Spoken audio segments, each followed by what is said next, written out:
¿Sabes qué está pasando en México? Se está moviendo. Hoy ya funcionan 15,000 escuelas de tiempo completo, en las que los estudiantes aprenden materias como computación y música. Además, reciben una alimentación rica y nutritiva. También se han entregado 240,000 computadoras a estudiantes de Colima, Tabasco y Sonora.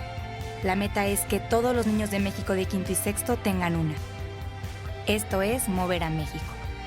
Mover a México. Gobierno de la República.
ciudadanos que estén informados, que estén articulados a las nuevas tecnologías, pero al mismo tiempo mantengan su identidad, su cultura y su ciudadanía, son aquellos que serán más capaces de crear, producir conocimiento, información y, en último término, valor en una economía que es de la información y el conocimiento. Bueno, yo la verdad discutiría el concepto de sociedad virtual, sociedad real. Creo que la virtualidad en la que vivimos es una de las dimensiones fundamentales de nuestra realidad. O sea, vivimos con Internet. No vivimos en Internet o para Internet, pero con Internet.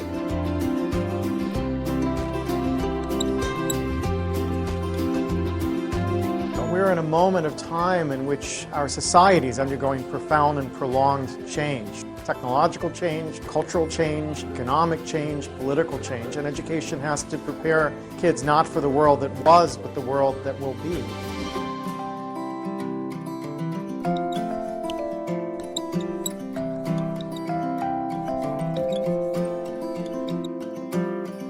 And human resources are like natural resources. They're often buried deep. You have to go looking for them. They're not just lying around on the surface. You have to create the circumstances where they show themselves. And you might imagine education would be the way that happens, but too often it's not. Every education system in the world is being reformed at the moment, and it's not enough.